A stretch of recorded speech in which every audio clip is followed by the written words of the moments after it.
The year is 1881. This is you, a 30-something pastor of a prominent church in Manhattan. You have 5 kids, a wife you cherish, and your salary is equivalent to $110,000 in today's dollars. Life is good, but there's an ache in your soul. You are witnessing thousands of immigrants flooding onto New York City's docks every day. About 500,000 will arrive in the coming year, but they aren't being reached with the good news. So, you leave your wealthy congregation to go lead a band of self-described poor, few, and weak believers who share your passion to take the gospel to these new neighbors. You also now have no salary. With 5 kids, this career decision doesn't sit well with your sensible, no-nonsense wife, Maggie, who's incredible, by the way. When our founder, A.B. Simpson, told his wife, Maggie, he was leaving his secure job, she asked, "Where will all of this lead?" 140-some years later, we can celebrate that the question Maggie asked has led to an exponential increase in God's forever family. But let's not get ahead of ourselves. Within a few years of quitting his high-powered pastorate, Simpson started a church in New York City named the Gospel Tabernacle. You know Times Square? The church was right here. Simpson launched an illustrated magazine. There were a couple issues of it. And he founded the Missionary Training Institute.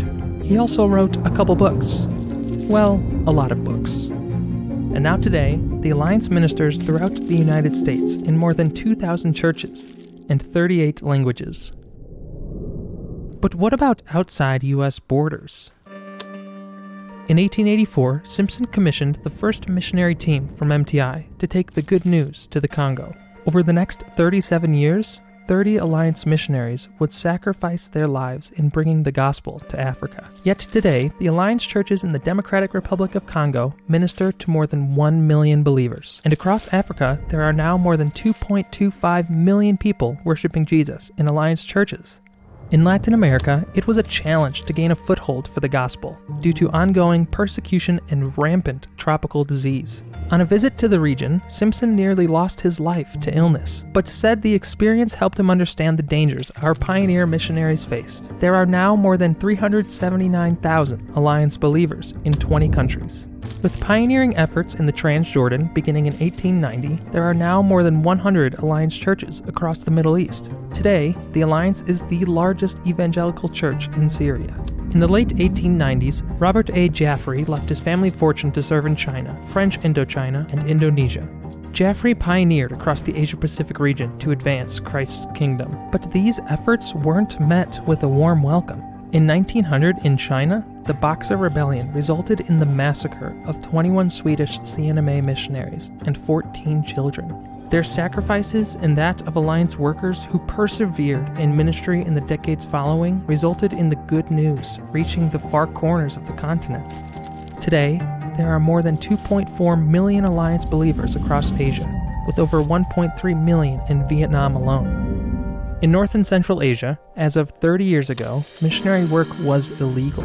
And when the Alliance entered Mongolia in the early 1990s, there were just 3 known believers. Recently, the Alliance-related network of churches celebrated its 20th anniversary. 18 additional fellowships are now part of this network.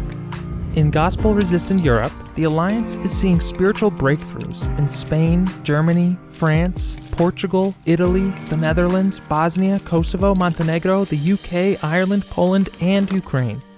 But that's not all. We have teams serving in places so dangerous, we can't name them here. But we can celebrate that one minority people group now has its first church with 20 new believers. Now, let's go back to Maggie. Where will all of this lead? She asked. Was it worth it? Did it matter? I think you can answer that question yourself.